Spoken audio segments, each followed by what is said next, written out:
empezar. Yo quisiera, ojalá todos tengan papel y lápiz a la mano, ¿sí? Vamos a empezar con un ejercicio de sensibilización y quisiera que trataran de escribir como 3 columnas. Les voy a poner, bueno, luego se los enseño, pero como en 3 columnas. En la primera columna quiero que escriban eh, tristeza, la palabra tristeza. Debajo de tristeza, la palabra cólera o rabia o enojo, ¿verdad? Debajo de la palabra cólera o enojo, ¿verdad? Lo que ustedes escriban, la palabra alegría.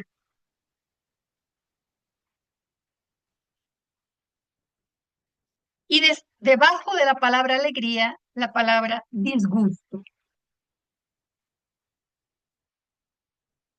Y entonces les voy a pedir, les voy a dar unos 6 minutos, ¿sí?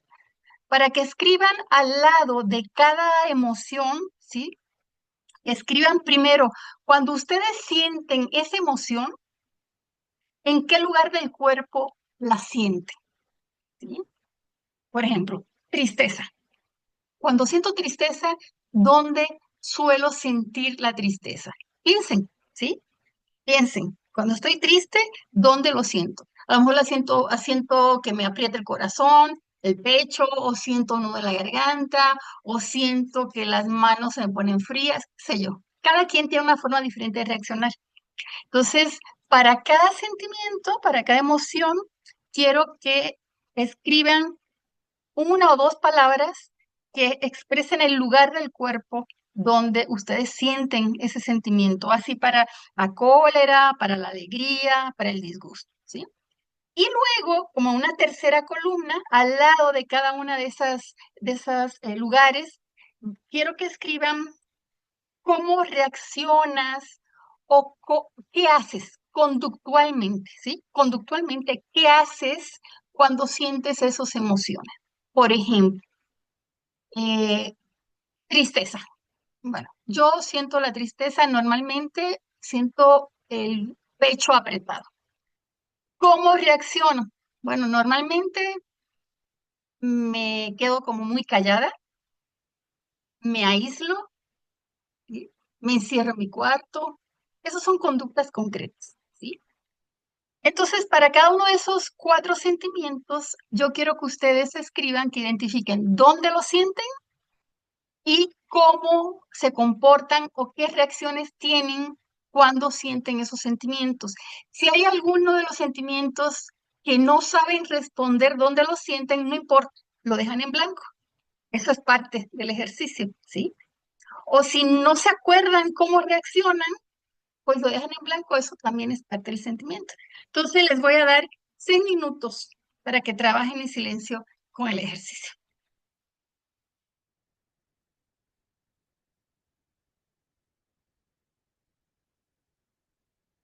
Y en este momento voy a pasar a presentar las diapositivas. Les voy a pedir que si surge alguna duda, algo que no se entienda bien o que quieren que profundice, lo anotan, por favor, para el momento de las preguntas poder dialogarlo y responderle lo más que pueda, ¿verdad? Quisiera que no que guarden, que mantengan junto a ustedes este ejercicio que acabamos de hacer, porque lo vamos a retomar más adelante. Les voy a compartir pantalla y por favor me avisan cuando se vea. Ya, ya se ve.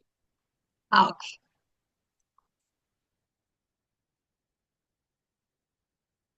Este un poco es el ejercicio que acaban de hacer.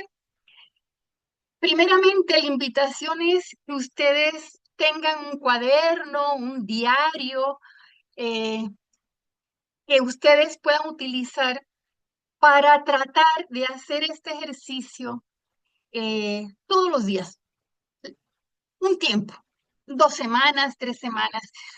Obviamente aquí yo puse algunos ejercicios, algunos sentimientos, pero la idea es que ustedes saquen un tiempo, que no tiene que ser mucho, puede ser 5 o 10 minutos diarios, ¿verdad?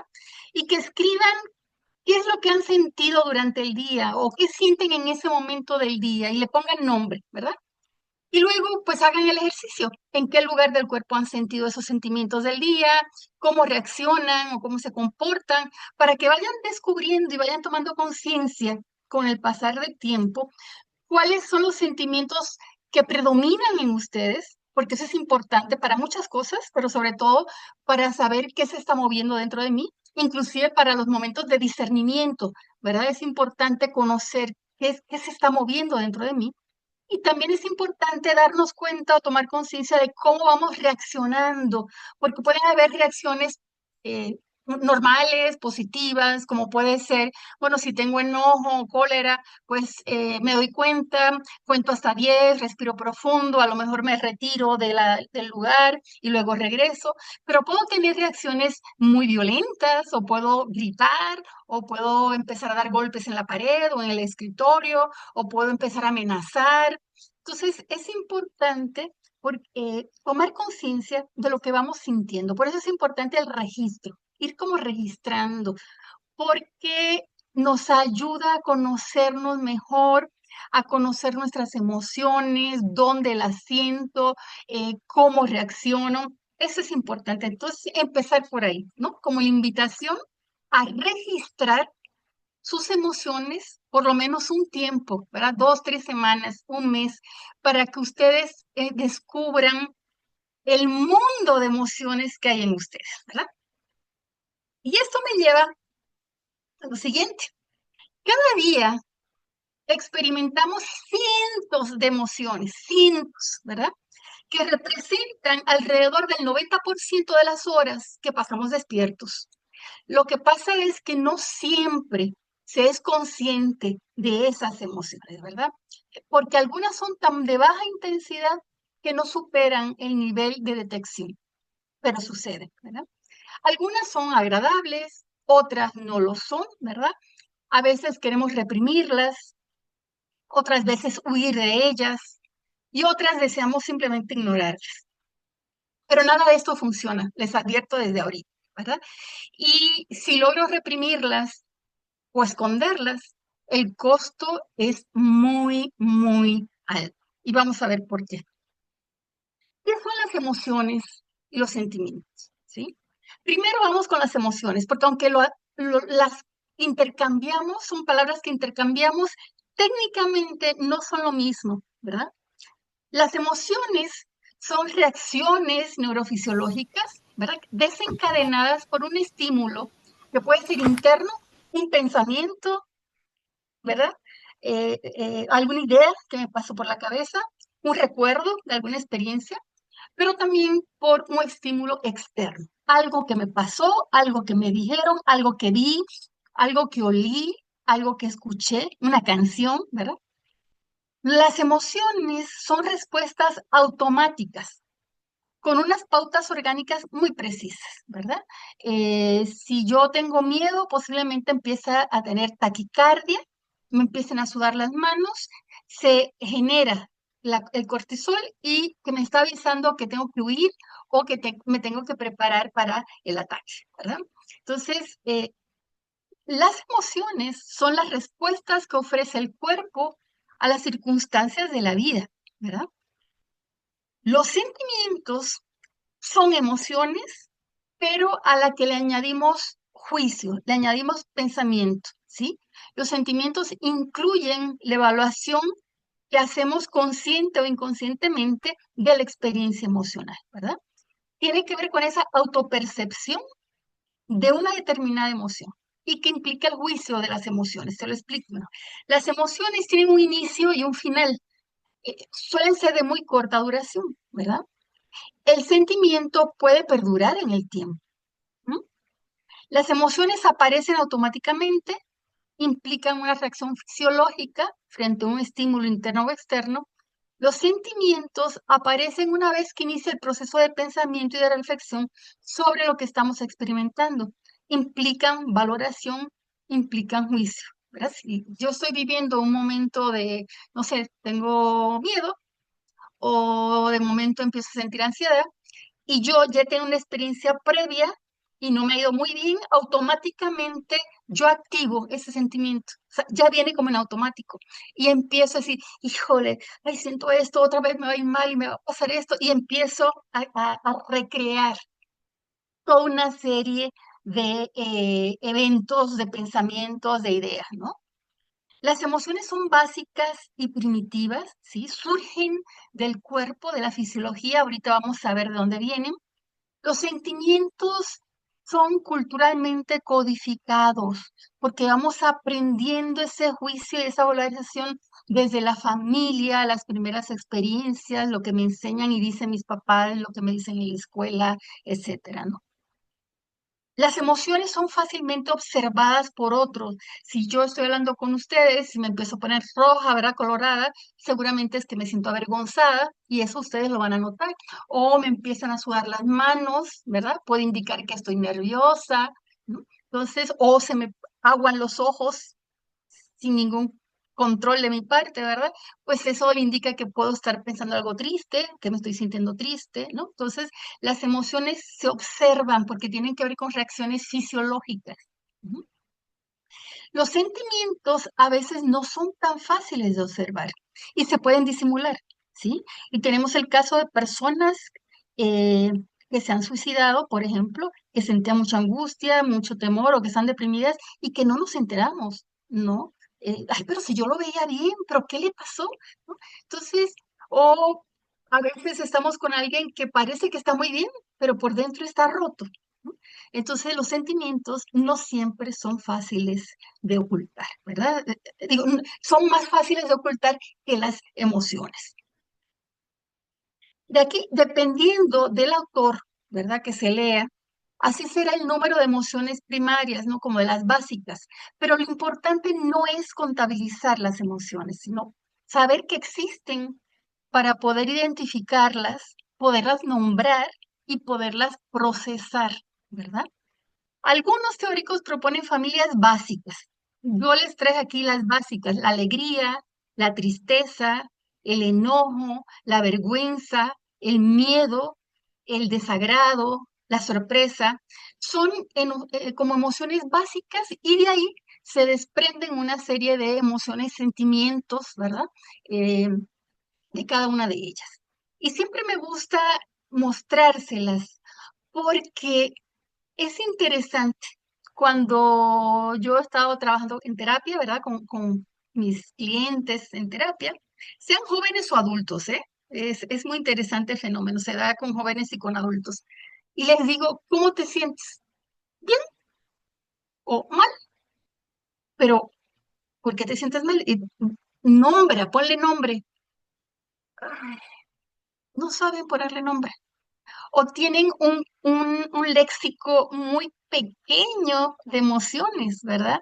O siempre dicen lo mismo, como que no saben eh, ser más específicos, como que les cuesta trabajo expresar bien lo que están sintiendo. Y muchas veces es porque falta vocabulario, ¿verdad? Pero hay un montonal de sentimientos que están relacionados con estas emociones básicas, ¿verdad? Y mientras más sepamos ponerle nombre, mientras más podamos nombrarlas, más liberador será y más sanador será. Y este es un proceso que hay que aprender desde pequeñitos, ¿eh? Desde niños. Hay que empezar a enseñar a nuestros hijos, a nuestros alumnos, la diversidad de emociones que pueden existir y que las asocien con sus estados de ánimo, ¿verdad? Nosotros que ya somos de generaciones más grandes, a lo mejor pues no tuvimos ese privilegio de que nos educaran para desarrollar la inteligencia emocional. Nuestras generaciones de hoy día, yo creo que han ido avanzando. En algunas escuelas se va enseñando un poquito de esto, pero yo creo que falta muchísimo por hacer, ¿verdad? Muchísimo. Ahora, ¿para qué sirven las emociones y los sentimientos? ¿Sí? Pues en primer lugar sirven para avisarnos que el organismo ha sufrido alguna alteración, que está en desequilibrio y que hay que proceder a buscar la homeostasis, o sea, el equilibrio, ¿verdad? Por lo tanto, las emociones nos dan información. Una emoción es un mensaje, ¿sí? Nos está avisando que algo importante está pasando dentro de nosotros, sea positivo, sea negativo, ¿verdad? La emoción nos permite prestar atención a lo que está ocurriendo. Si yo me escucho, si yo sin nombrarla, si yo sé en qué parte del cuerpo la estoy sintiendo y presto atención, eso me facilita saber que algo me está pasando. Se dice obvio, ¿verdad? Se dice fácil, pero hay mucha gente que no sabe atender sus emociones. Está cansado y no sabe que está cansado, ¿sí? Y se pone de malas y ya se desconcentra, pero no sabe que está cansado. No puede decir estoy cansado. Le cuesta trabajo.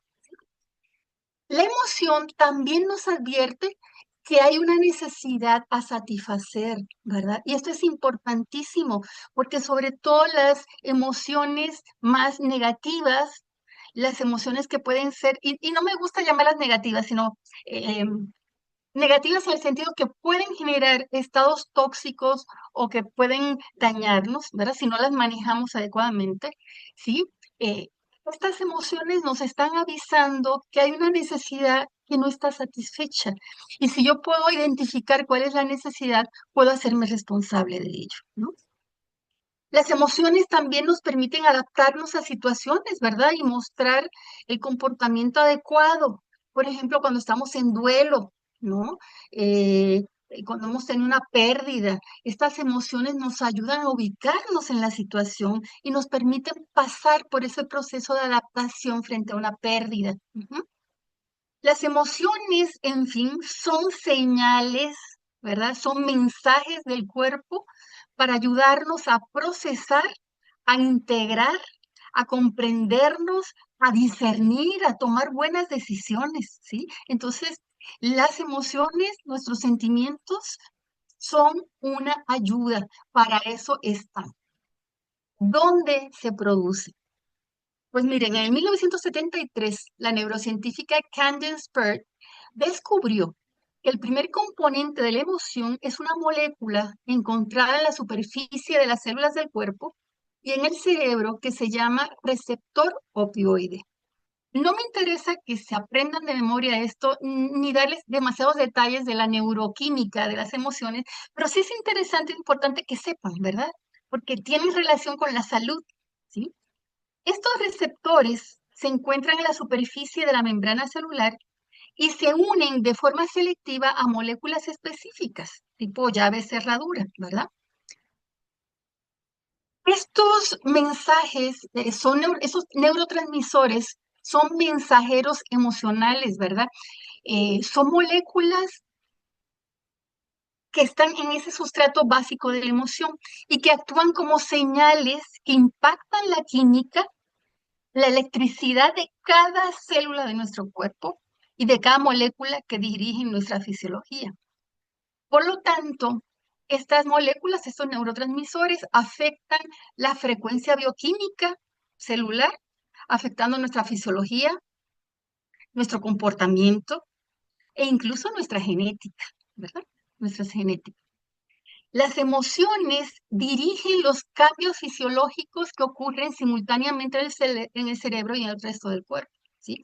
Que si me da taquicardia, que me suda, que empiezo a llorar, que me entra una temblequera, que me paralizo, ¿sí? Todo eso, ¿sí? Ocurre a nivel físico, a nivel celular también, ¿sí? Estas emociones modifican nuestra percepción de lo que estamos viviendo, transforman nuestros estados de conciencia, influyen en otros seres humanos, ¿verdad? Que también sienten nosotros. Puede que yo no diga nada, pero si yo estoy seria, así en medio de la familia o de un grupo de amigos, la gente se va a dar cuenta. Sin que yo hable, la gente sabe que a mí me está pasando, ¿verdad? Y eso impacta las dinámicas sociales y relacionales, ¿verdad? Todos esos procesos se generan en el sistema límbico y en la neocorteza cerebral y de ahí todas las células de nuestro cuerpo. Y aquí, bueno, sin deseo de entrar en detalle, pero para que sepan, esto más cafecito, esta zona más oscura, es lo que conocemos hoy día como el sistema límbico, ¿sí? Es un sistema complejo donde ahí se producen los sentimientos. Por ejemplo, en la amígdala, ¿sí? Aquí en esta zona del cerebro se producen nuestras emociones, codificamos nuestras emociones, ahí almacenamos nuestros recuerdos y nuestras memorias emocionales, ¿verdad? El hipotálamo también tiene que ver con la regulación de las emociones. Entonces, fíjense cómo hay todo un sistema, ¿verdad? Igual que hay un sistema digestivo, que hay un sistema circulatorio, que hay un sistema nervioso, ¿sí? También tenemos un sistema límbico y tiene funciones muy concretas, que es precisamente regular las emociones, manejar las emociones, indicarnos que algo sucede para regresar a la homeostasis. Y esto tenemos, mientras más consciente lo hagamos, mejor, porque tenemos esta idea de que las emociones son malas o que las emociones hay que saberlas guardar y reprimirse, que es bueno no sentir demasiado. No, las emociones están hechas para sentirlas porque precisamente nos indican, esa es su función, indicarnos que algo sucede, ¿verdad? Hay muchos neurotransmisores, voy a mencionar dos que son importantes, ¿sí? Que es la oxitocina y el cortisol, ¿verdad? La oxitocina, que le llaman el químico de la paz, ¿verdad? Nos hace sentir relajados, calmados, centrados, con sensaciones de empatía, en paz, en bienestar. Pero la verdad es que la mayoría de las veces no estamos en paz ni estamos relajados. Y en este mundo tan caótico en el que estamos viviendo y tan violento, la mayoría de las veces vivimos en crisis, ¿verdad? Permanente. Un estrés permanente o depresión o con ansiedad, ¿sí? Corriendo a todas prisas, haciendo mil cosas al mismo tiempo. Y todo esto se manifiesta en irritación crónica, insomnios, depresión, agresión, miedos, ¿verdad? Toda esta situación es el resultado del cortisol que se produce en las glándulas suprarrenales, ¿verdad? Y que en sí mismo nos ayuda a sobrevivir en situaciones de peligro, porque nos preparan para manejar el estrés. Entonces, el cortisol en sí mismo no es malo, pero es perjudicial para el organismo si lo producimos en exceso. Cuando pasamos un susto, cuando nos sentimos amenazados, se segrega cortisol y adrenalina porque nos ayudan a preparar una respuesta de huida o de enfrentamiento, ¿verdad? Tarda varias horas en desaparecer, pero en circunstancias normales baja y todo sigue normal, ¿verdad? Pasada la amenaza, pues el cuerpo regresa al estado de calma original, ¿verdad?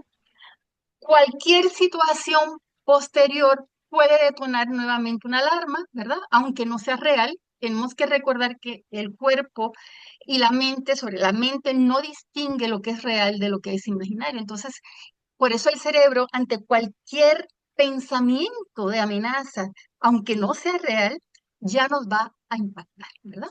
Por eso el cerebro, nuestros pensamientos, alteran profundamente nuestro equilibrio interior, ¿verdad? Cuando pensamos o nos repetimos ideas que nos preocupan o que nos lastiman, ¿verdad? Estos pensamientos bucles que se repiten y se repiten y los rumiamos, ¿verdad? Esos pensamientos tienen un impacto similar a una situación real y por lo tanto activan el organismo del mismo sistema, ¿verdad? Y liberando cortisol. Las preocupaciones o la sensación de peligro real o imaginario aumentan o pueden aumentar los niveles de cortisol a un 50% por encima de lo recomendable.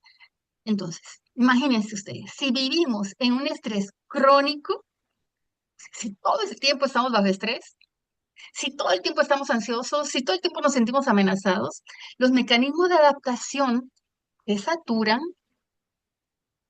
y esto puede provocar un bloqueo neurológico. Y de ahí se derivan muchísimas enfermedades, ¿verdad? Las personas que viven constantemente estresadas o alertas o con miedo permanente sufren un mayor deterioro de sus células y un envejecimiento precoz, ¿verdad? Hoy sabemos que muchas enfermedades se activan y comienzan tras periodos de estrés crónico, ¿no? El nivel de cortisol sube en circunstancias de miedo, de amenaza, de una tristeza prolongada, de estados de frustración permanentes, ¿no? Entonces, si el cuerpo se inunda con el cortisol, la serotonina, la dopamina, la oxitocina, que son hormonas que ayudan al bienestar, pues no pueden funcionar, ¿verdad? Algunos síntomas que produce el exceso de cortisol prolongado, ¿sí? Físicamente puede provocar caída de cabello, temblor de ojos, opresión en el pecho, sensación de ahogo, taquicardias, el colon irritable, cambios intestinales, problemas de tiroides, migrañas, tics nerviosos, artritis, fibromalgias, etcétera, ¿sí? Entonces, fíjense cómo estados emocionales tóxicos afectan directamente la salud física, ¿verdad? Pero a nivel psicológico pasa lo mismo. A nivel psicológico puede haber cambios en en los patrones de sueño, un insomnio, o nos dormimos rápido pero nos levantamos varias veces en la noche y no podemos reconciliar el sueño, irritabilidad, tristeza, incapacidad para el disfrute, apatía, fallos en la concentración o en la memoria, una ansiedad permanente, depresión, en algunos casos pueden surgir ataques de pánico, en fin, entre otros, ¿sí? Y conductuales, pues también un exceso de cortisol prolongado puede llevar a una tendencia al aislamiento, a una dificultades para iniciar conversaciones, ¿verdad? Se esquivan las actividades habituales, inexpresividad. Entonces la persona como que pierde la energía, ¿verdad? Ahora, todo eso nos lleva a preguntarnos cuándo las emociones se enferman, ¿verdad? El proceso de desarrollo de los individuos puede verse afectado por situaciones consideradas como traumas, situaciones traumáticas, eh, situaciones de agresión o ataques, ¿verdad? Sobre todo en la infancia. ¿No? Son aquellos acontecimientos que provocan o detonan la alarma que produce el cortisol y que si no se maneja, se mantiene, ¿verdad? Por estados prolongados. Son también aquellas situaciones donde está en juego la supervivencia física o emocional. Entonces, para que haya un trauma, no necesariamente tiene que haber violencia física, no necesariamente tiene que haber golpes, no necesariamente tiene que haber un abuso sexual, una violación. No, no, no. A veces son simplemente situaciones psicológicas que se dan en la familia, ¿verdad? No solamente la violencia física, como les dije, ausencias o muertes de los seres queridos, abandono, pobreza o privación cultural, que no facilite el desarrollo de las habilidades básicas de los niños, que no se les atienda sus necesidades básicas, divorcios, sobre todo los divorcios que son como violentos, esos divorcios donde los papás se enredan y enredan a los hijos y los manipulan y se los quieren ganar para hacerse los buenos, eso es terrible, ¿verdad? Eh, recomposición familiar, adicciones de los cuidadores, ¿sí? Alcohol, pero no solamente el alcohol, ¿verdad? Cualquier tipo de adicción, enfermedades crónicas en la familia, sobre todo si vienen de la mamá o el papá, una madre que padece de una enfermedad crónica o de una depresión o de alguna enfermedad mental, ¿no? Eh, estilos de apego o vínculos evitativos o ambivalentes, ¿no? Los estilos de apego son esos vínculos, como las formas de vincularse la madre o cuidadora o cuidador con el bebé, esos primeros años, ¿verdad? Generan patrones conductuales, patrones afectivos que van a afectar toda la vida, ¿eh? Toda la vida hasta la ancianidad. Ujú. O dinámicas poco saludables de las familias, ¿no? Muchas familias disfuncionales que se basan en el chantaje afectivo, que dan amor condicionado, que falta de afecto, ¿verdad? No se expresan cariño, contacto físico apropiado, se comparan a los hermanos, hay mucha inestabilidad, o unas de esas familias con secretos familiares que todo el mundo sabe que están, pero que no se dicen, ¿verdad? Que no se hablan, eh, familias donde no se permite sentir o expresar los sentimientos. Todas estas circunstancias pueden generar heridas o traumas, unas más. otras menos, depende mucho de las circunstancias. Y esto me lleva a la herida que produce el trauma, ¿sí? La herida es lo que produce un golpe por algo que fue negado y a lo que se tenía derecho, ¿sí? La falta de satisfacción de las necesidades físicas y psíquicas básicas y necesidades afectivas de la infancia produce la herida. Cuando nacemos, la necesidad fundamental que tiene el bebé es ser amado y ser reconocido, o sea, saber que está, que, que está y que lo van a cuidar, que lo van a amar, que le van a dar cariño, que le cambian los pañales, que cuando llora le dan de comer, que lo tocan bien, ¿sí? Que le hablan con cariño, que el niño se sienta protegido, cuidado, amado, porque solo así va a aprender a amar, ¿verdad? Entonces, cuando el niño no es reconocido, cuando el niño nadie lo pela, porque ya es el segundo, el tercero, el cuarto, ¿verdad? O cuando los papás están todo el tiempo trabajando y lo dejan en una guardería y es uno entre muchos, en fin, hay muchas circunstancias, ¿verdad? Donde se puede dar esa herida, ¿sí? Los agentes, y de hecho, estadísticamente, los agentes que contribuyen a la generación de las heridas son en primer lugar los papás y los hermanos, ¿sí? Y luego la familia cercana, ¿verdad? Y esto ya dice mucho, porque familias disfuncionales van a generar niños y adolescentes heridos, ¿verdad? Y luego adultos heridos, ¿no? Y bueno, le pongo este esquema como para tratarles de explicar cómo funciona, qué tienen que ver las emociones con esta herida. Nosotros, en nuestro cerebro, hay como tres regiones para cuestiones didácticas, ¿verdad? Yo le llamo el cerebro reptil, ¿verdad? Que es el más primitivo, que es el tronco del encéfalo y el cerebelo, y que es el área como de la seguridad de los instintos básicos de supervivencia. Luego tenemos el cerebro emocional, que es el cerebro límbico, que les acabo de demostrar una imagen donde se encuentra. Y luego tenemos que lo último que se desarrolla evolutivamente hablando es la neocorteza, ¿verdad? El cerebro pensante, donde razonamos, donde utilizamos el lenguaje, donde hacemos planes, ¿verdad? ¿Qué pasa? ¿Cómo funciona esto? Sí, de manera muy sencilla, ¿eh? Porque la cosa pues es más complicada, pero pues ahora no se trata de darles muchos detalles científicos, ¿verdad? ¿De qué se trata esto? Hay un estímulo, ¿verdad? Que puede ser un estímulo interno o externo. Vamos a suponer que el niño es golpeado por su papá o que la mamá le dice, es que eres un bruto, es que no sabes, es que fíjate de tu hermano, que él sí es organizado, qué sé yo, ¿verdad? Surge algo y inmediatamente ese niño que se siente amenazado. Recuerden que un niño pequeño no tiene la capacidad de analizar la situación, ¿sí? Entonces, el niño recibe un golpe físico, psicológico, ¿verdad? Y entonces se genera inmediatamente las emociones fisiológicas, ¿verdad?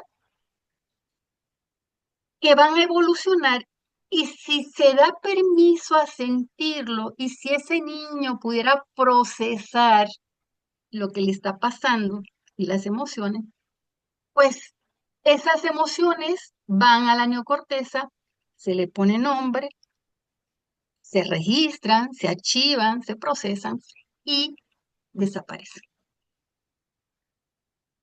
Y ese sería como como el camino a recorrer. Sentimos la emoción, ¿sí? Le ponemos nombre, la razón de dónde viene, ¿sí? ¿Qué lo causó? Hacemos como esta parte más razonable, ¿no? Y regresa el equilibrio. Un niño difícilmente va a hacer eso. Entonces, ¿qué sucede? Que cuando sentimos, y nos sucede a todos, ¿verdad? Cuando tenemos unas sensaciones y unas Y ahora emociones, unos conéctalo ahí. sentimientos muy fuertes, ¿sí? Muy Alexa, fuertes, activa Bluetooth. de mucho dolor. ¿Estás A ver si conectado? pueden apagar el micrófono, por favor. Si pueden apagar los micrófonos. Gracias. Cuando sentimos ese dolor emocional, ¿verdad? De esas emociones que están ahí, lo que solemos hacer es bloquearlas, ¿sí? Es como si pusiéramos eh, una puerta que cerramos, ¿verdad? Es como si ustedes están en la sala viendo televisión y están en el momento culmen de la película y de repente el niño empieza a llorar en el cuarto y ustedes en vez de ir al cuarto, abrir la puerta y ver qué le pasó al niño, ustedes llegan, cierran la puerta para no escuchar al niño y siguen viendo la televisión, ¿sí? Eso es lo que hacemos, bloqueamos, ¿verdad? Para no sentir. Y entonces creemos, porque nos han enseñado, que el tiempo lo cura todo, pero eso no es cierto, ¿verdad? En relación con las emociones no desaparecen, ¿no? Y entonces se quedan pululando, no se procesan y por lo tanto no quedan bien, por usar una imagen, no quedan bien archivadas en nuestro disco duro, ¿sí? No se van bien archivaditas a la amígdala del sistema límbico y ahí quedan, ¿verdad? Me gusta explicarlo de esta manera, ¿verdad? Cuando surge el trauma, la agresión, la herida, ¿no? Se van gestando en el inconsciente, los psicoanalistas hablarían de inconsciente, ¿verdad? Hoy sabemos que se van gestando en el sistema límbico, ¿verdad? Diferentes mecanismos de defensa. ¿Por qué? Porque el niño necesita sobrevivir. ¿Sí? Y como el niño no tiene la capacidad de análisis, de decir, bueno, mi mamá me está gritando porque es que está muy cansada, ha tenido un día pesado, ella también tiene su niña herida. No, un niño no puede hacer esos análisis, ¿verdad? Y entonces van surgiendo de manera inconsciente estos mecanismos que ayudan a la supervivencia. ¿No? Y cuando somos adultos, ¿cómo nos damos cuenta que ahí está la herida? Pues miren, a través de las compulsiones, que son conductas como que repetitivas, ¿verdad? Que nos bajan la ansiedad. Una culpa malsana, ¿verdad? Yo he conocido muchachos en el seminario, yo trabajé muchos años con seminaristas en la formación y los acompañaba psicológicamente. Muchos muchachos que se confesaban del mismo pecado como 500 veces y seguían confesándose, porque la culpa es una culpa malsana, ¿sí? Pero no por lo que habían hecho en sí mismo, sino por todos los pensamientos que estaban detrás, ¿no? Eso indica que hay una herida, ¿verdad? O las reacciones desproporcionadas, ¿no? Cuando tenemos reacciones desproporcionadas a lo que estamos experimentando, ahí hay una herida, ¿sí? Los miedos nos indican heridas, ¿verdad? Las fobias nos indican posibles heridas, ¿no? Entonces, eh, el niño, cuando se está gestando esa herida original, se atenúa el dolor a través de los mecanismos de defensa. Y los básicos, ¿verdad? Hay muchos, pero quise elegir como los más básicos, pues el niño empieza a negar, no, esto no me está ocurriendo. O la represión, nunca sucedió. O la disociación, no recuerdo lo que sucedió. O la proyección, te ocurre a ti, pero no a mí. ¿Sí? O la minimización, sí ocurrió, pero no tiene importancia, ¿verdad? Entonces, a través de estos mecanismos, nuestro ego, ¿verdad? Se distrae del dolor que sentimos. Y esos mecanismos bloquean cualquier emoción que pueda ser dolorosa o que genera malestar. Y ahí ya se creó la herida, ¿verdad? Y si no se ayuda a ese niño, si ese niño se queda con eso y si nunca lo trabaja, llega adulto con un niño muy herido. Y esas emociones quedaron ahí y ahí están. Y empiezan a afectar a través de esto, a través de compulsiones, a través de miedos, a través de reacciones desproporcionadas, a través de la culpa malsana, a través de sentimientos muy fuertes de vergüenza, etcétera, ¿sí? Entonces, ahí está. Entonces, muchos de los sentimientos y de las emociones que tenemos de adultos tienen que ver, no digo que todas, muchas tienen que ver con esas experiencias del pasado que nos lastimaron. ¿No? Cuando la emoción que acompaña una experiencia traumática es bloqueada, la mente, como no pasa a la neocorteza, no puede evaluar, no puede asimilar la experiencia. Y entonces cuando la energía emocional se bloquea, ¿verdad? Bloquea la resolución, la mente queda reducida en su habilidad para funcionar. Y con el paso de los años, pues esta capacidad de la mente se va a ver menguada cada vez más, ¿verdad? Porque el bloqueo de la energía emocional se intensifica cada vez que ocurre una experiencia similar o cuando el cuerpo o la mente se sienten amenazados, aunque no haya razón, ¿sí? Porque como el cerebro no distingue lo real de lo imaginario, se conecta luego con el pasado, ¿no? Recuerden que la mente no distingue lo real de lo imaginario, lo vuelvo a repetir, y las emociones son energía, por lo tanto, claman por ser expresadas. Emoción que no se expresa, emoción que se queda atorada. Y esto nos lleva a la inteligencia emocional, ¿no? La inteligencia emocional es esa capacidad de reconocer nuestras emociones, de comprenderlas, ¿sí? De regularlas o gestionarlas, ¿verdad? Tanto las nuestras como la de otros, en el sentido de que cuando yo tengo una buena inteligencia emocional, yo soy empático, ¿verdad? Y puedo darme cuenta de lo que puede estar sintiendo el otro, ¿sí? Y puedo llegar a sentir con el otro, ¿verdad? Hoy se habla también de inteligencia social, ¿verdad? Y va en la misma línea, ¿sí? Porque la inteligencia social también habla de qué, qué capacidad tengo para relacionarme con los otros. Y eso tiene que ver mucho con la capacidad de empatía, ¿verdad? De ser sensible al dolor de los demás. Esta capacidad afecta e impacta nuestra capacidad para comunicarnos, para construir relaciones saludables, para manejar el estrés, para buscar ayuda cuando se requiere, para alcanzar metas. Entonces, la inteligencia emocional se dice que es hasta más importante que la inteligencia intelectual, ¿verdad? Desarrollar la inteligencia emocional, porque es algo que se puede desarrollar, facilita el crecimiento y la madurez personal, porque permite reflexionar sobre nuestras emociones, sobre lo que estoy viviendo, ¿verdad? Sobre nuestra afectividad y nuestra sexualidad. Aprender de las experiencias me ayuda a discernir, a tomar decisiones, ¿no? Tener inteligencia emocional implica una habilidad de introspección, ¿verdad? No sé si en inglés es insight, esta capacidad de entrar a nosotros mismos, ¿verdad? A conocerme, a observarme, ¿verdad? Vivir despiertos, awareness, estar despiertos, ¿sí? Con una conciencia corporal. Por eso empezamos preguntándole en qué parte del cuerpo ustedes sentían lo que sienten. Porque es esta conciencia corporal que es parte de esta inteligencia emocional, ¿sí? Porque el cuerpo me transmite mensajes, ¿sí? Las emociones se transmiten a través del cuerpo. Entonces, mientras más conciencia yo tengo de mi cuerpo, de mis reacciones físicas, psicológicas, mejor me conozco, ¿verdad? Y esto nos lleva ya para ir cerrando, a cómo manejar las emociones adecuadamente, ¿verdad? Me gusta mucho la imagen del iceberg, porque si ustedes se fijan, el iceberg tiene una puntita. Esas son las emociones. Las emociones y los sentimientos son la punta del iceberg. Pero para regular las emociones, tenemos que ser capaces de bajar, ¿verdad?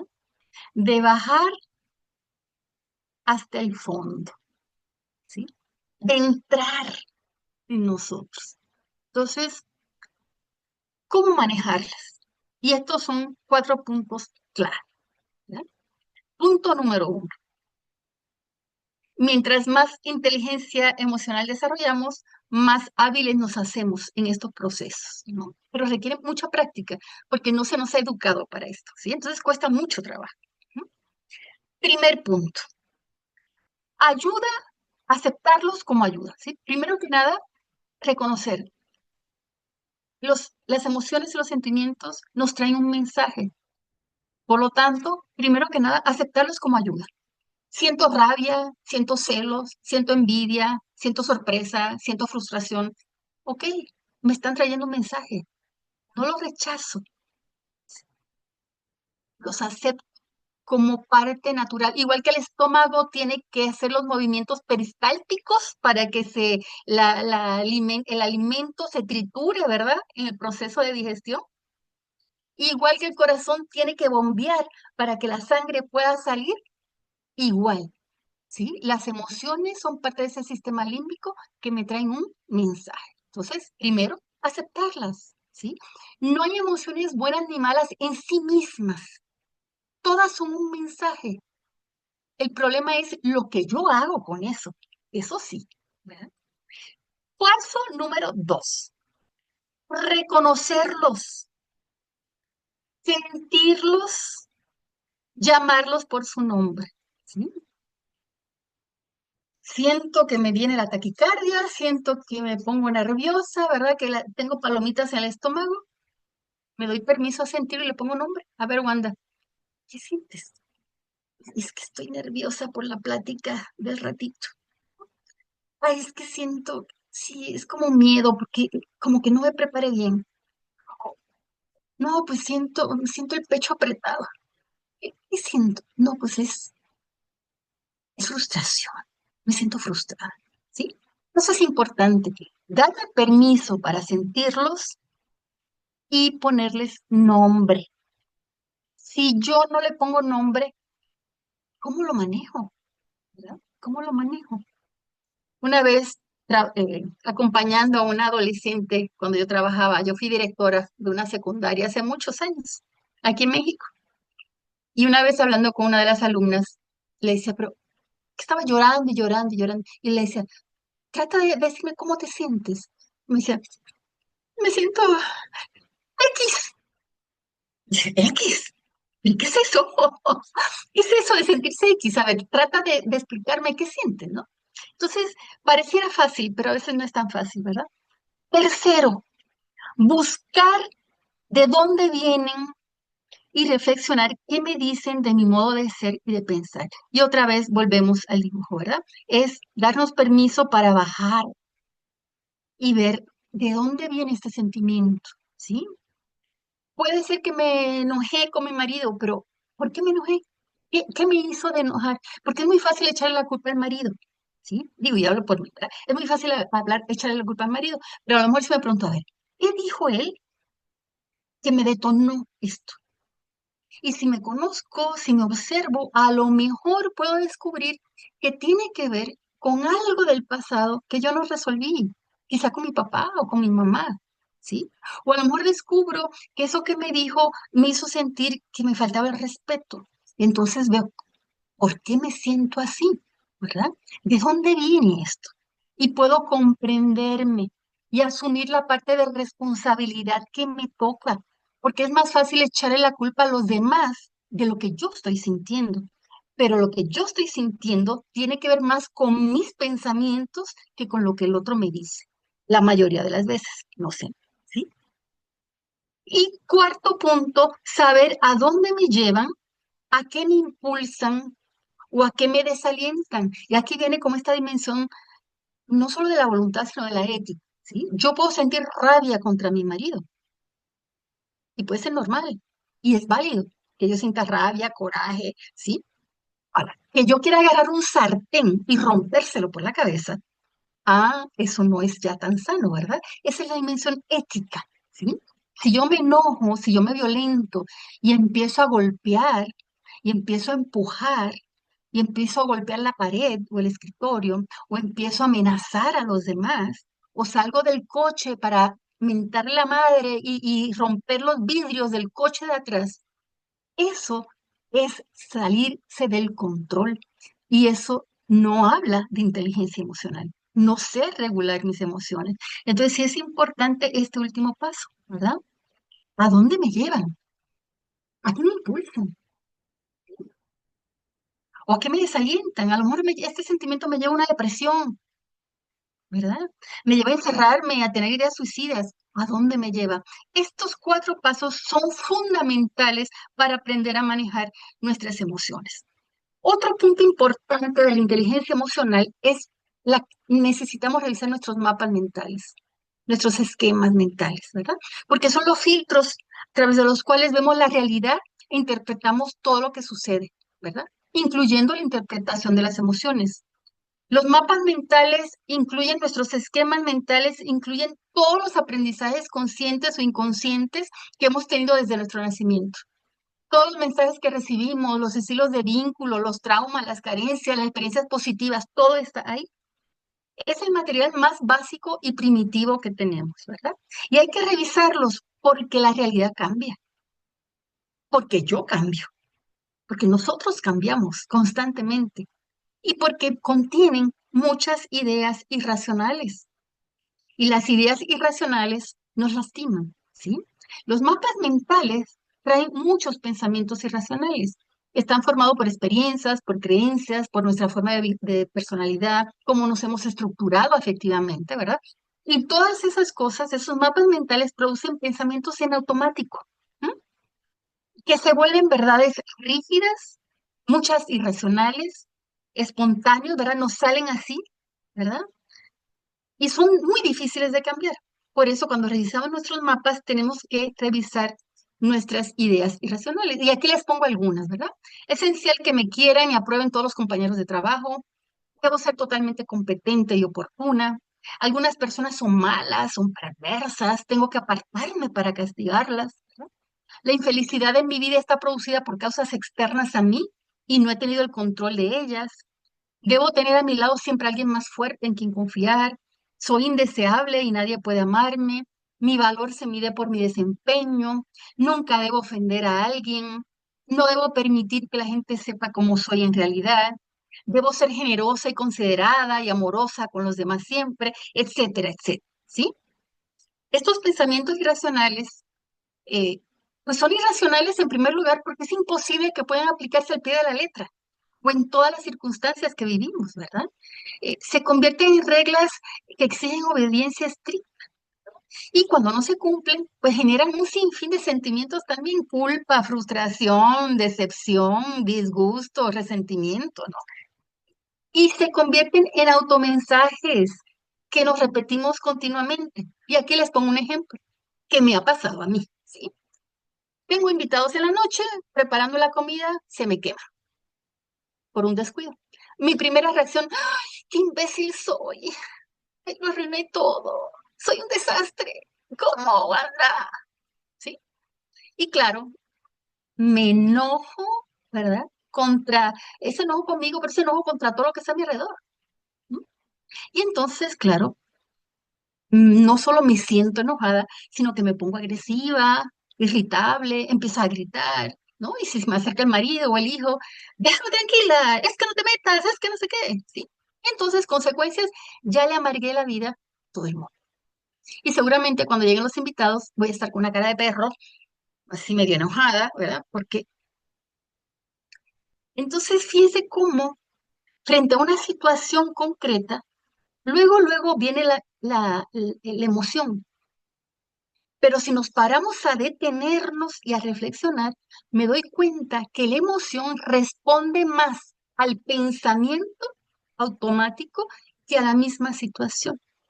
Entonces, una persona con inteligencia emocional, una persona que sabe manejar sus emociones, se le quema la comida y entonces dice, a ver, ok, la regué, me distraje, ¿cómo voy a resolver esto? ¿Qué alternativas tengo? A veces mando a pedir una pizza o cocino una ensalada y una carne fría y busco alternativas. Y entonces la emoción cambia, se modifica y por supuesto cambia las consecuencias, ¿verdad?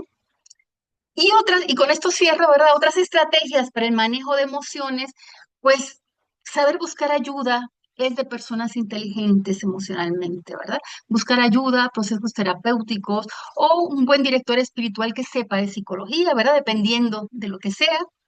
Entrar en procesos de reconciliación, perdonarme, perdonar, hacer uso de la meditación, de la relajación, momentos de oración personal, tener vínculos sociales significativos reales, no por internet, no por Facebook, ni Instagram, no, no, no. Gente de carne y hueso que pueda yo tocar, abrazar, llorar con ellas, reír con ellas, ¿verdad? Realizar actividades que ayuden a controlar todo el flujo del cortisol, ¿verdad? Caminar, practicar algún ejercicio, hacer manualidades, pintar, tocar algún instrumento musical, leer lo que a usted le gusten. Cada quien tiene que buscar qué le relaja, qué le ayuda. Se trata de cuidarte, ¿verdad? De que la mente genere oxitocina, ¿verdad? Generar otras hormonas que nos generen placer y bienestar, ¿verdad? Recuerda, si gestionas bien tus emociones, ¿verdad? Te dicen lo que es importante para ti, te permiten adaptarte a las situaciones, influyen en tu percepción del mundo, afectan tus procesos de toma de decisiones, facilitan tus comunicaciones y tus reacciones afectivas y te ayudan a crecer, te ayudan a sanar, te ayudan a integrar, ¿verdad? Bueno, con esto yo termino, ¿sí? Hay un ejercicio que quisiera que pudiéramos hacer, aunque sea 5 minutos, y si no explicárselos para que ustedes puedan hacerlo, ¿sí? Es continuidad de lo que hicimos al inicio, ¿verdad? Y la invitación es a que cuando tú experimentes una emoción, un sentimiento, tomes tu tiempo para sentirla, ¿no? Le pones nombre, lo observas en qué parte del cuerpo está, que fue lo que hicimos al principio, ¿verdad? ¿Qué parte lo sientes? Y después van a describir la situación en forma precisa, identificar los pensamientos que vinieron en automático a tu mente, ¿verdad? Y hay algunas preguntas que te pueden ayudar. ¿Qué me ha dicho a mí mismo? ¿Sí? ¿Qué me ha dicho este sentimiento? ¿Qué estaba pensando? ¿Verdad? ¿Qué me he dicho? Después de esta emoción, ¿qué me estoy diciendo a mí misma? ¿No? ¿Qué estoy pensando? ¿Qué sentimientos me generan estos pensamientos? ¿No? ¿Y qué relación encuentro entre mis pensamientos y mis emociones? Y preparé esta tabla, que también la invitación es a que sea parte de ese registro que les invité al principio, ¿no? Describe la situación incómoda, luego la emoción o el sentimiento, y entonces hacen el ejercicio de ver cuáles son los pensamientos automáticos que están detrás de esas emociones, ¿verdad? Porque en el proceso mental, después de la situación vienen los pensamientos y esos pensamientos generan la emoción.